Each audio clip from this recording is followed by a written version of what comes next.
Kirby Air Ride is certainly one of Nintendo's more interesting racers, placing a lot more focus on attacking other players, gliding about, and having an abundance of bonus stuff to do, such as the top-down races and the rather complex city trial mode. And while yes, I did hold a bit of a grudge against the game as it was the only Gamecube Kirby game we got because this other one got cancelled, over time those wounds healed, and now I can simply view the game for what it is. A simple yet incredibly solid Kirby racer that will more likely than not never get a sequel as Sakurai avoids those like they're the plague. But Kirby Air Ride had a lengthy and troubled development, during which it not only changed visuals and consoles, but genres as well. So today on Gaming Mysteries, we'll be taking a look at the beta of Kirby Air Ride. Now, Kirby Air Ride originally started out as a completely different game, first shown off in 1995 as Kirby Bowl 64, a sequel to the original Kirby Bowl, or Kirby's Dream Course outside of Japan, which was an interesting golfing-based Kirby title that I'm not very good at. Despite my suck, however, the title proved popular enough to get a sequel for the N64, and based on the small amount of footage and information we have regarding the title, it bared a very close resemblance to its predecessor, having Kirby take the form of a golf ball with your objective being to guide Kirby into enemies, destroying said enemies, and then once you destroyed them all, you would open up a hole which would lead you to the next stage, at which point you would put Kirby into the hole and go to the next stage. What's interesting is that Kirby seemingly gets a new power-up in this version of the game in the form of a surfboard, and many believe that this tiny section of the game is what inspired the idea to ditch golfing altogether and redevelop the game into a racing-esque title, something that would explain the game's disappearance from subsequent showings of the N64 software library.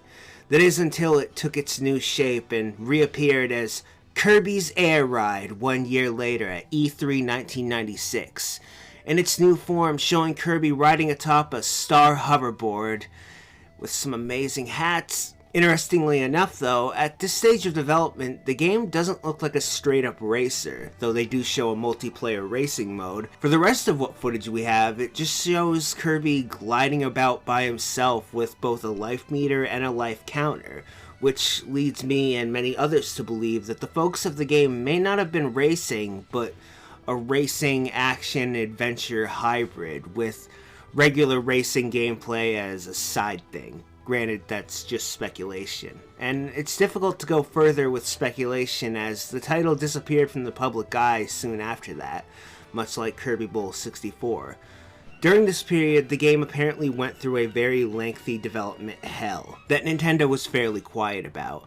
I've read that there were allegedly at least 4 different builds of the title behind the scenes, so pinning down the focus of the game must have been a very difficult task. Though good things come to those who wait, and the title finally resurfaced in 2003 as Kirby Air Ride for the Gamecube, featuring brand new trailers, which gives us an early look at Air Ride's final form, with a few differences, both small and less than small. Something common amongst both trailers is that things in general seem a tad less detailed. Stages don't have that much going on, and this is to be expected somewhat. It's something especially noticeable though when looking at City Trial when that's shown off, as certain areas, such as the volcano for instance, are far less detailed when compared to the final product. Certain icons are different, such as those for other players. Signs that were to indicate which way you were supposed to go next were removed completely in the final version. The plasma ability featured a different icon and also behaved a tad differently, starting out fully charged without the need for you having to charge it up upon acquiring the power-up. Certain background 3D elements and stages, such as this flower, ended up being removed in the final product altogether. In these early trailers, we can also see that other abilities feature some slight differences, with the spike ability having a much larger range, while the mic ability was at the time incomplete. Boost pads were also blue instead of red in the final product, and enemies didn't feature shadows during this period, as well as flew away upon being hit as opposed to turning to dust. Now there do appear to be other differences in the stages, although given the quality of the footage we have to work with, it's a little hard to make out those differences, which is unfortunate as I'd like to see those differences, so I hope you'll forgive me for that. Something vital, for example, I may have missed is that some have said that apparently the maps of each area were more 3D as opposed to the more simple 2D backdrops featured in the final product. But I can't really see the backgrounds all that well in this footage. If anyone can notice these differences, by all means let me know, because it's been bugging the hell out of me for the longest time. One of the most interesting portions of Kirby Air Ride, though, is its extensive debug menu that was left in the game. Similar to that found in Smash Bros. Melee, which makes sense given the developer. Using this debug menu, you can completely break the game, if that's your thing. Although you can also use it to get a look at some unused portions of the title. Air Ride features an abundance of quote-unquote unused stages that are really just simple stages for the sake of testing out various game mechanics. Things like flight and the properties of certain hazard-esque things that you'd run into in the normal stages. You can also find this unused top ride item that seems to behave in a similar fashion to the mic, with it letting out a loud noise that would confuse your opponents. Due to the buggy nature of this item, though, it ended up being left out of the final product. There's also this icon, which is a drop notice, an icon that would usually appear if Kirby is about to fall to his death.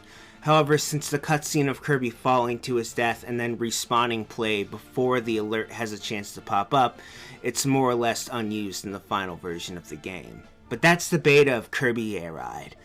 All in all, an interesting journey from golfing to racing, though I'd be lying if I said I would have preferred the N64 more action-y, adventure-y version of the game, just because it looks fascinating and it's something I can never have, so I want it that much more. But the final product is still a fun experience that I'm glad I finally came around on. But this has been Gaming Mysteries. Thank you for watching. Welcometh back to End Slate, everyone, where I'm Yuriofwind, and this is End Slate. And for the first time in a long time, we're doing a more normalish End Slate, as the video was a little shorter than I had anticipated. So, yeah, I'll still be doing some thanks, just not full-on thanks. We'll get into that soon enough, but first, it's time to End Slate the crap out of everyone. Last time on oh wait, no, that's not right. Hey, look at the top of the screen. You'll notice that there are videos there that you can click on if you want. The last video I did on this channel, which is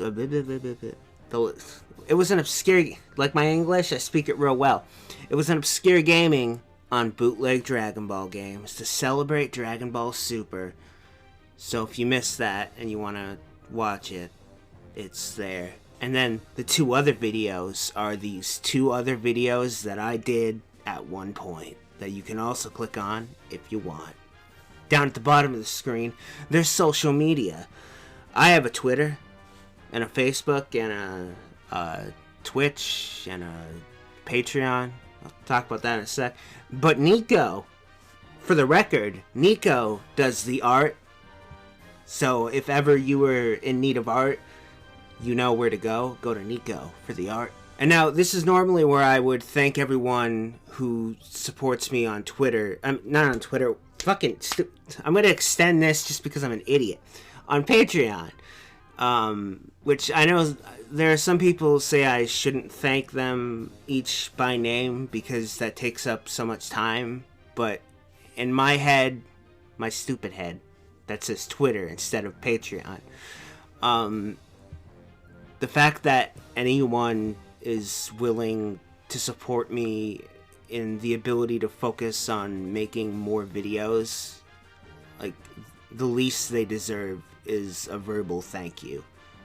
Yeah, I could put words there, or I could scroll a list like everyone else does, but that's verbal thank you. The least they deserve is a verbal thank you, which I'll give a general thank you this time because I'm trying not to make this too long, because then someone will complain about it in the comment section and say, "Oh, your video." But thank you everyone on Patreon who supports me. It means the world to me, and it allows me to focus on videos, and words will never express how much that means to me. And also, if you're sad about not being thanked, don't worry, 'cause I'm working on some more videos. 1 should hopefully be up tomorrow, at which point you're going to be thanked like usual.